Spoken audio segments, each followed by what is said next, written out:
Rivals Radio. Welcome back to Rivals Radio with us here on Rivals Broadcast Network, ready to dive into the latest updates. Always ready. It's a big week, wildcard week kicking off, and we've got the inside scoop straight from the league front office. Yeah, we're going deep today. Not just listing standings and stats, but really unpacking the stories behind this season. You know, playoffs, draft order, the star players. Exactly. It's all about digging into those narratives, the final standings, the playoff paths, who's looking good for the draft, and the players who really just lit things up this year. And this league, it thrives on that drama, right? The rivalries, the passion. Yeah. It feels real because it is. We're going beyond just the scores. Absolutely. So let's jump right in. First up, the final divisional standings from the regular season. Let's start with the Apex Conference. Okay. In the Apex North, you had the Canton Crush finishing strong, 14-3. Impressive season for them. Definitely. Solid. Yeah, their defense really clamped down in close games. Then you had the Columbus Crusaders and Pittsburgh Prowlers both ending up 7-10. Some flashes, but, consistency wasn't quite there. Right. Needed a bit more week to week. And the Omaha Railstorm struggled a bit at 6-11. Mm-hmm. Over in the Apex South, the Oklahoma City Natives took the division 12-5. Just a really balanced attack they showed all year. Drown teams down, yeah. They did. Yeah. Memphis Mojo finished 8-9, San Antonio Law 5-12, and the Houston Hoplites ended at 3-14. Oof. 3-14. That's tough, but sets them up for the draft, I guess. It certainly does. A crucial offseason ahead for Houston. Okay, but let's talk Apex East. Buffalo Brawlers. Wow. 16-1. Just dominant. It's not just the wins, it's how they won.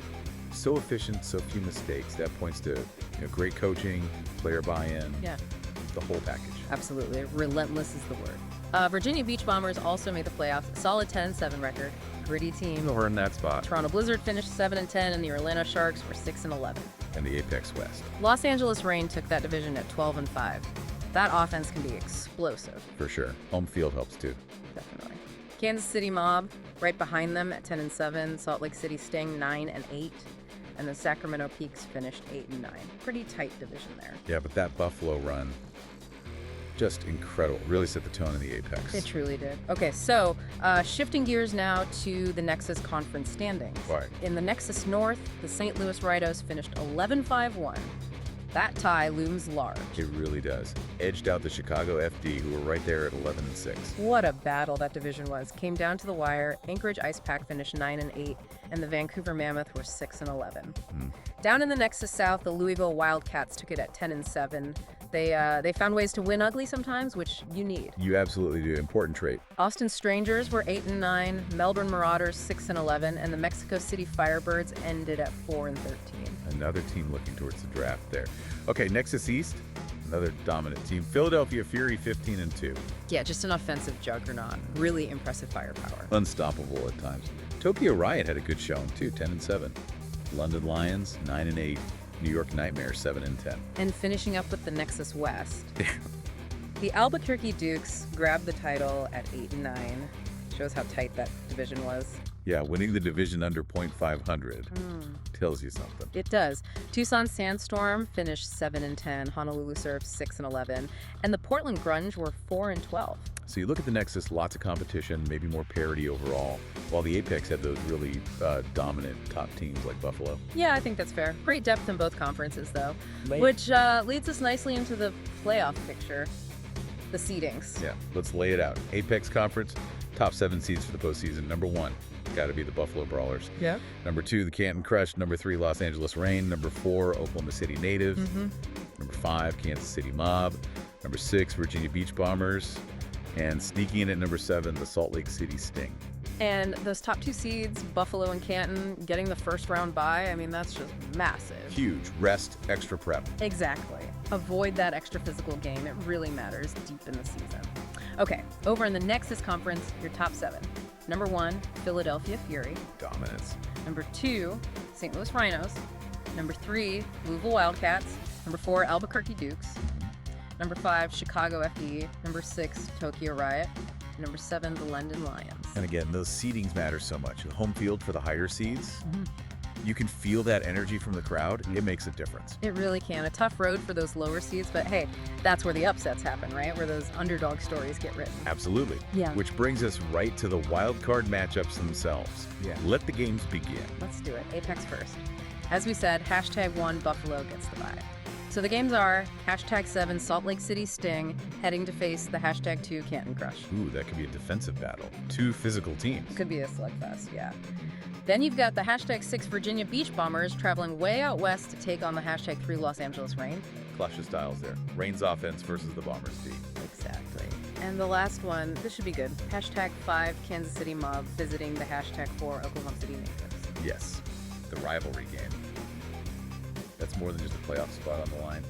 Ranking rights, history. That's going to be intense. High stakes, for sure. You can feel the drama already. Okay, Nexus wild card round. #1 Philadelphia Fury. They get the bye week. Well earned. So the matchups are #7 London Lions making the trip to face the #2 St. Louis Rhinos. Lions can be unpredictable. Rhinos' defense is tough. Interesting matchup. Could be.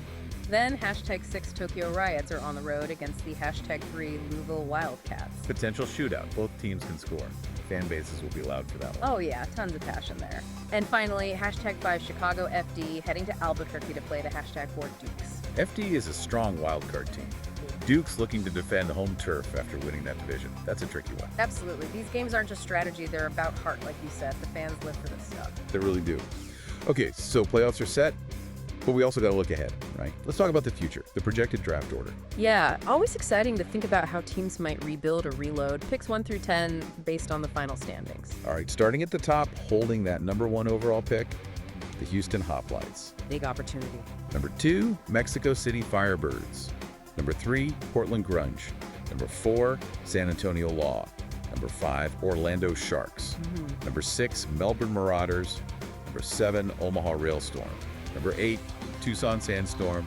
#9, Vancouver Mammoth. And rounding out the top 10. The Honolulu Surf at pick #10. And you hear the chatter already, right? A lot of experts pegging QB Chad Breedlove from UCLA going #1 to Houston. Makes sense. Franchise quarterback potential. Can totally change a team's fortunes. It really can. And you know, this league's development pipeline, it's pretty unique. Seeing guys go from college standouts right into making an impact as rookies, potentially as #1 pick, it's special. Yeah, it keeps things dynamic. Of course, you know, there's a lot of offseason between now and the draft. Things can change, but these projections give us a good early look. For sure. Something for those fan bases to hope for. Okay, from the future, back to this past season. Let's talk stat leaders. Some truly incredible individual performances. Absolutely lit up the scoreboards. Let's start with passing.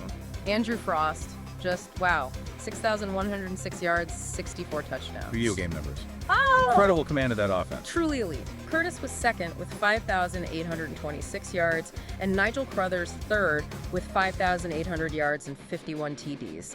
Shows you the kind of offensive firepower in this league. It really does, and on the ground. Ronnie Leake led the way, 1,956 rushing yards. Just a workhorse, consistently grinding out yards. It's here that offense sometimes, north-south runner. Exactly. Levy was second with 1,714 yards, Bush third with 1,577. Strong seasons for them too. And receiving. Silva led with 1,692 yards. Andrews right behind at 1,563. Hutchinson with 1,425. Big numbers. Huge. But you gotta mention Travis Connell, right? Anchorage Ice Pack. Yeah. Okay, maybe not top 3 in yards this year, but 131 receptions, that's insane volume. And he led in 0-year receiving too. Just a reliable target, always finding space, invaluable for a QB. Totally. Okay, defense. Tackles. Griffith led the league, 225 tackles. Just flies sideline to sideline. Blackhead 217, McMillan 209. High motor guys. Covering ground. Sacks. Pearson dominated with 19.5. Kelly had 17.5. Grant 17.0. But the story with Pearson, Tony Pearson from OKC, getting 19.5 sacks in only half a season. It's unbelievable. Imagine a full year. He could have shattered records. Just a game-wrecking force when healthy. Scary thought for offenses, interceptions. Moreland led with 9 picks. Great ball skills. Ilton had 6. Spellman had 5. And we should shout out some 0-year leaders too, right? Cody Melter, Jared Newman, DeAndre Gregory, all tied for the lead back then. Shows they've been playmakers from the start. Absolutely. Consistent impact. Okay, special teams. Kick returns. Branch led with 945 yards and a TD, game-breaking speed. Warwick and Owens also had big years, over 1,000 all-purpose yards, I believe, for them on returns. dynamic returners, punt returns. Campbell topped that list with 240 yards, Milner close behind at 236, and Branch showed up again with 213. Versatile threat. He really is. These numbers, they're not just stats. They tell you who made the big plays, who impacted the game. Exactly. Highlights the incredible talent across the board. Yeah. Which leads us perfectly into the end-of-year awards. First, the big league-wide ones. All right, the hardware. MVP nominees. You got to be Frost, Crothers, and Jenkins, right? That's the top group, yeah. Frost, we know him from the 0-year Super Bowl MVP. Crothers, a former league MVP himself. Jenkins, consistently excellent. Tough choice there. Coach of the Year nominees, Gaffney, Brock, Russian standout. All got the most out of their teams. Indeed. These awards, they really cement a player's or coach's legacy. You know, this is where legends are truly recognized. Okay, let's break it down by conference now. Apex awards first. Okay, Apex Offensive Player of the Year nominees. Frost, Leak, Jenkins. The engines of their offenses. Can't argue with those three. Defensive Player of the Year, Pearson, Grant, Kelly. Just absolute terrors for offenses. No kidding. Rookie of the Year, Watson, Silva, McNamara. All came in and played big roles immediately. Yeah, and remember, Justin Herrera won Liga ROI previously. Shows rookies can step right in. For sure. Defensive Rookie of the Year. Yeah. Price, Turner, Telfer leading the back there. Impressive starts to their careers. Okay, position by position. Best QB in the Apex. Frost, Jenkins, Bayless. Got to mention Carlos Green too, right? Kansas City. Almost MVP level. MVP in other leagues. Consistently great. Absolutely. His experience shows. Best running back. Leak, Bush, Watson. Leak obviously led the league in 0-year rushing too. And Jarius Harper in Pittsburgh. Maybe not nominated top 3 here, but that kid. Wow. Speed, hands, vision. Yeah. Like Saquon Barkley Jr. A complete back. Nightmare matchup. For sure. Best wide receiver, Silva, Andrews, Hutchinson, all put up monster stats. Andrews from Buffalo, especially consistent, second in OPOY voting in 0-year. Top 3 stats again. Elite production year after year. Best defensive lineman. Pearson, Peak, Peterson. And guys like Jonathan Britton from Orlando. Elite run stuffer. Greg Looney from Buffalo, second in sacks and DPOY voting in 0-year. Depth there. Lots of talent. Best linebacker, Grant, Kelly, Edison. And you got to appreciate Juwan Black, Columbus. Older guy, but still playing at an absolutely elite level, trying to squeeze out a few more top years. Incredible veteran presence. Best defensive back. Hilton, Spellman, Johnson. And Jayshawn Hawthorne. Buffalo. Led the league in pass breakups, allowed 8 catches all season in 0-year. Lockdown corner. Unbelievable numbers. Yeah. And James Brown in Sacramento. Old school safety. Hits hard. Like a Ronnie Lott or Ed Reed type. Love those throwbacks. And finally, best kicker, Hart, Bell, Johnson. Solid group. Absolutely. These Apex nominees, they're the guys driving success, the ones who could decide playoff games. Stacked conference.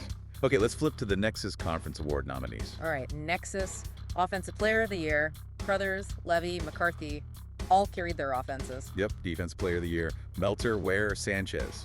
Difference makers on D. And Meltzer, like we said, tied for the INT lead in 0-year. Just a ball hawk. Consistent playmaker. Exus Rookie of the Year, McCarthy, Warwick, Evans. Quick studies, all of them. Made impacts right away. Defensive Rookie of the Year, Sanchez, Peterson, Cooper. Bright futures for these guys. Definitely. Best QB in the Nexus, Crothers, McCarthy, Griffith. Strong group there. Best running back, Levy, Bush, Evans. Different styles, all effective. Best wide receiver, Followay, Warwick, Hilton. Good in the big catches when needed. Clutch plays. Best defensive lineman, Cooper, Herring, Tyson. Disruptive forces up front. Yep. Best linebacker, Meltzer, Ware, Sanchez. Tackling machines, leaders of their defenses. Anchors in the middle. Best defensive back, Moreland, Huggins, Spellman. And Spellman from Memphis, another guy who tied for the INT lead in 0-year, shows that knack for the ball. Remarkable consistency. And best kicker in the Nexus, Gaffney, Brock, Russian. Phew. That's a lot of talent across both conferences. It really is. These nominations, they just underscore the individual brilliance we see week in, week out. It fits that whole storytelling first vibe of the league, doesn't it? Each player has their own narrative. Absolutely.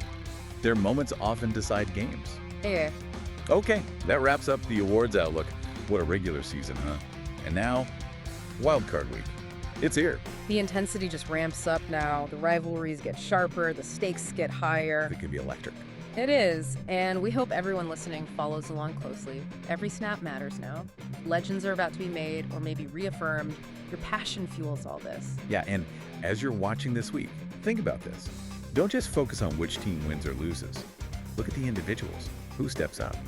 Who makes that play nobody saw coming? Because this week isn't just about advancing.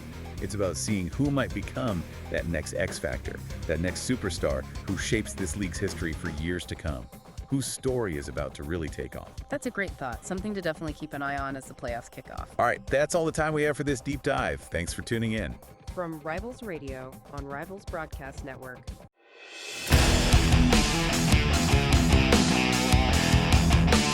It's Rivals Radio.